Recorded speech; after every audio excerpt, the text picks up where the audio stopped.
semana, projeta não sei o quê.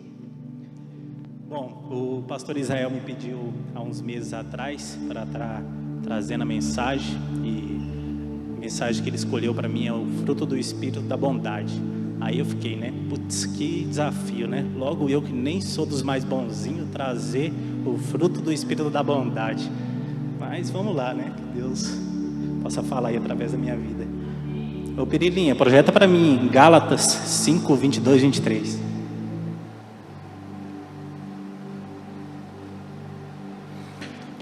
Mas o fruto do Espírito é o amor, a alegria, paz, paciência, amabilidade, bondade, fidelidade, mansidão e domínio próprio. Contra essas coisas não há lei. Tá, fui fazer meus estudos para entender o que são os frutos do Espírito, né? Antes de pregar. E aí a conclusão que eu cheguei é que qualquer fruto do Espírito que a gente for implantar na nossa vida, primeiramente a gente tem que entender que os frutos do Espírito, eles não se manifestam através de nós, não através da nossa própria vontade, mas sim através da presença do Espírito Santo. É o Espírito Santo que fala através de nós, é o Espírito Santo que é a manifestação do amor, que é a manifestação de alegria, a manifestação de paz, e não a manifestação própria do albérico. Tá, mas aí eu também percebendo na minha vida, né, que eu gosto de fazer essa análise, a gente percebe que a gente tem uma luta constante entre a carne e entre o Espírito, né? E Paulo já nos alertou sobre isso, aí em Romanos 7, 19 e 20. Projeta lá, Perilinha. Hoje eu vou dar um de Marquito, mandar ele projetar um monte de coisa. Porque não faço o bem que eu quero, mas o mal que não quero, esse faço. Mas se eu faço o que não quero, já não sou eu quem faz, e sim o pecado que habita em mim. Então Paulo mesmo diz, eu quero fazer o bem, mas muitas vezes eu não faço bem. E logo Paulo, né, que assim, depois de Jesus pisou na terra, para mim era o cara que pregou. E ele muitas vezes se via em momentos que ele queria fazer o bem e ele não queria fazer o bem. Então reforço o que eu disse, que muitas vezes a gente quer fazer o bem, mas nós por nós mesmos não iremos conseguir fazer o bem. Se não for a manifestação do Espírito Santo na nossa vida, é muito difícil. Mas e aí? Então como que eu vou fazer isso se não sou eu que consigo fazer, se é o Espírito Santo que tem que fazer? Acredito que tem que ter uma transformação de dentro para fora, para que o Espírito Santo fale. E como que isso vai acontecer? A partir do momento que a gente provar a presença e a bondade de Deus. Projeta para mim Salmos 34, 8.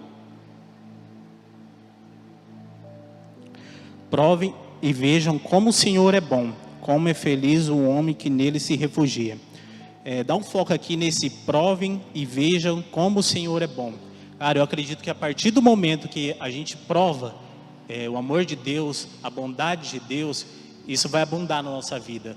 A partir do momento que a gente prova da bondade de Deus, a gente deixa de manifestar a nossa vontade. A gente deixa de manifestar a bondade do Albérico, a bondade do Israel, a bondade do Jasso, a bondade do Pedro. Mas sim a bondade de Deus, a presença do Espírito Santo. Então eu acredito que a gente precisa mesmo provar dessa presença de Deus, a gente precisa sentir, a gente precisa ter experiência. Não adianta a gente ficar só falando do amor de Deus, ficar só nessa teoria. A gente tem que provar, ter experiências e colocar isso em prática. Tá, mas aí tem aquelas pessoas que ainda estão nessa fase, né, que a gente sabe que a caminhada cristã, ela não é uma caminhada que eu começo hoje e a transformação vem e acontece de uma vez, tá? Tem gente que acontece isso, mas a maioria de nós não é. A gente vai por estágio, vai crescendo, e aí vai ter momentos que o Espírito Santo vai começar a se manifestar na nossa vida. Então, o que a gente pode fazer para permitir que o Espírito Santo venha abundar na nossa vida e venha se manifestar? Praticando atitudes de bondade na nossa vida. E aí são atitudes simples, não são grandes coisas que a gente precisa fazer, grandes atitudes. São coisinhas aí que no dia a dia a gente pode estar fazendo. Projeta para mim aí, ô Perila, Gálatas 6:10. Porquanto Portanto, enquanto temos oportunidade, façamos o bem a todos, especialmente aos da família de fé. Então ele diz aqui, sempre que a gente tiver oportunidade, a gente tem que estar fazendo o bem. Então, a gente tem que fazer isso na nossa vida. É na nossa escola, é no nosso trabalho, é na nossa faculdade, é na nossa família, é na nossa igreja. E como que a gente pode fazer isso? Eu separei alguns atos que eu acho que são atos de bondade, que eu julgo que são importantes. Você pode mudar a vida de alguém não fazendo grandes atos. Por exemplo, elogie alguém. Eu costumo dizer que o elogio é algo simples, é uma coisa pequena para quem está dando, não tem valor nenhum, mas para quem está recebendo é de uma imensidão, de um valor enorme. Você pode mudar o dia de alguém, a vida de alguém, dando um simples elogio. Seja grato, espírito de gratidão. A gente como cristão, a gente tem que ser grato por tudo, tem que ser grato pela nossa vida, que foi Deus que nos deu, né? Entregou seu filho por nós. A gente tem que ser grato pelo nosso trabalho. A gente tem que ser grato quando alguém faz alguma coisa por nós que ela não tem obrigação. Outro ato, não julgue. Lá na parábola da mulher adulta, Jesus ele deixa um ensinamento bem claro, dois, né? Primeiro, ele mostra que a gente tem na nossa natureza de julgar, e volta no que o Paulo falou, que a gente tem da nossa natureza fazer o mal. E ele também nos deixa claro que a gente não deve julgar, que esse julgamento só compete a Deus. Então, sempre que a gente tiver esse sentimento, esse pensamento de julgamento, a gente deve afastar esse sentimento, esse pensamento da nossa vida e deixar nas mãos de Deus, mesmo que a gente saiba que aquela pessoa está fazendo algo de errado, assim como na parábola, na passagem da mulher adúltera, ela estava errada e nem por isso Jesus deixou de repreender, mas não cabe a nós fazer o julgamento. Então, é algo que se a gente implantar na nossa vida, pode estar transformando aí a nossa própria vida. Receba bem as pessoas.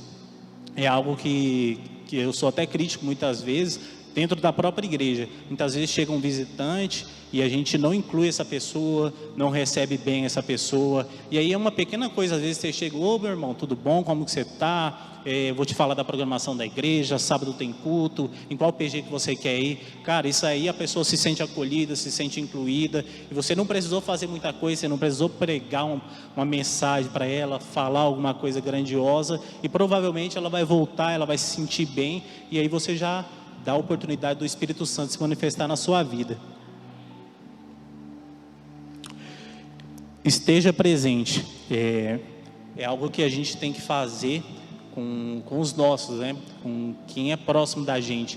Muitas vezes a gente vive aí num dia a dia corrido, todos nós temos nossos afazeres, todos nós temos várias atividades, mas a gente tem que ser presente com os nossos. Muitas vezes as pessoas estão passando dificuldades, está do nosso lado, e a gente não para sentar e conversar e ouvir e ver o que ela está passando. Já teve momentos de eu conversar com pessoas que estavam passando por momentos difíceis, eu sabia que ela estava, só sentei e falei, cara, quer falar? Às vezes só falar é o que você precisa. E aí já entrando também nisso, doe o seu tempo. Eu costumo dizer no PG, até uma palavra minha batida, que para mim, algo mais importante que eu tenho, que eu posso doar para alguém, é doar o meu tempo. E aqui é uma forma de eu oportunizar que o Espírito Santo se manifeste na minha vida. Eu tenho algumas pessoas que eu já dei a oportunidade do Espírito Santo se manifestar na minha vida fazendo apenas isso. O Jeanzinho mesmo é um amigo aqui da igreja que eu posso falar que todo mundo que chega perto de mim e ele está perto, ele fala, cara, esse Alberto foi bênção na minha vida. Quando eu cheguei na igreja ele me acolheu, ele sentava, ele me ouvia, e o Jeanzinho chorava e reclamava e eu ouvia ele. E assim, ele estava afastado dos caminhos de Deus, estava desacreditado. E eu não fiz nada de grandioso para ele, eu só sentei, ouvi, conversei com ele, escutei, e aí ele foi trilhando o próprio caminho e Deus colocou ele no caminho. Assim, o outro amigo meu, também passava por momentos de dificuldade, eu cheguei perto dele, a gente sentou, começou a conversar, e ele era de outra igreja, e o que eu fazia? Eu doava meu tempo, falava, cara, qual que igreja que você quer ir? Ele, eu gosto de ir na Sara. Eu falei, então vamos lá na Sara. Eu já era da Batista, deixava de vir na minha igreja, ia lá na Sara, e ele se converteu, voltou para os caminhos do Senhor. Hoje ele mora fora, mas é ministro de louvor na igreja onde ele está. E, cara, eu acredito que com o dom que Deus deu para ele, ele está transformando muitas vidas. E o que eu fiz para ajudar ele? Não fiz nada. Só sentei, conversei, ouvi e doei algo que eu acho importante, que é o meu tempo. Algo também que eu acho que a gente pode estar fazendo aí é mandar uma mensagem para quem está distante ou alguém que há muito tempo você não conversa. Às vezes tem pessoas que se afastam por dificuldades da vida, ou seja lá qual o problema que ela esteja enfrentando, mas é importante você mandar uma mensagem de amor. Ô, cara, senti sua falta, como que você tá? Eu tiveram colegas que eu fiz isso. Ô, como que você tá, cara? Senti sua falta. Ele, não, vou estar indo lá na igreja, vou estar voltando, tal. E é isso, você não precisa estar fazendo muita coisa, é aplicando pequenas coisas que você vai dar a oportunidade do Espírito Santo se manifestar na sua vida. Mas aí não é o Espírito Santo que manifesta, não é o Alberto falando, é o Espírito Santo que vai estar agindo e ele que vai estar trilhando o caminho dessas pessoas. A mensagem que eu queria trazer, ela não é muito longa, ela é bem curtinha mesmo, e o que eu queria dizer é, a gente tem uma luta constante da carne contra o espírito, e a gente tem que entender que a carne muitas vezes ela vence, mas a gente pode dar a oportunidade de o Espírito Santo estar se manifestando na nossa vida. E como? Dessas formas que eu falei aqui, mandando a mensagem para alguém, doando o seu tempo, fazendo pequenas coisas, elogiando, agradecendo. E são essas coisas que vai estar fazendo com que o Espírito Santo haja na vida das pessoas. Mas a gente precisa se voltar também a nós mesmos e entender que o Espírito Santo ele só vai se manifestar na nossa vida de verdade a partir do momento que a gente viver a palavra de Deus, tiver experiências com Deus. E aí é uma transformação que ela vai vir de dentro para fora. E aí nesse momento não vai ser mais o Alberto que vai falar, mas é o Espírito Santo que vai estar falando através da minha vida. E aí quando é o Espírito Santo que fala, aí é vontade de Deus, ela é boa, perfeita e agradável. Então a mensagem era bem curtinha que eu queria trazer, e o desafio que eu queria deixar para vocês na semana é estar fazendo isso. Implante alguma desses hábitos aqui que eu trouxe para vocês. São pequenos, não são grandiosos, mas escolha um. Elogie alguém, às vezes alguém do seu trabalho. Opa, cara, você fez aí um trabalho legal, parabéns. A pessoa fez um favor lá para você, o que é até obrigação dela. Opa, cara, obrigado, tá? Manda uma mensagem para alguém que está distante. Vá na casa de alguém que também está distante, ou algum amigo próximo que está precisando de você. Ouça se ele estiver precisando de alguma coisa de você, se ele estiver passando por algum problema. Implante algum desses hábitos na sua vida, que eu tenho certeza que o Espírito Santo vai manifestar na vida de vocês, e de forma simples, de forma automática, aí, sem vocês precisar fazer muita coisa. A mensagem era essa mesmo.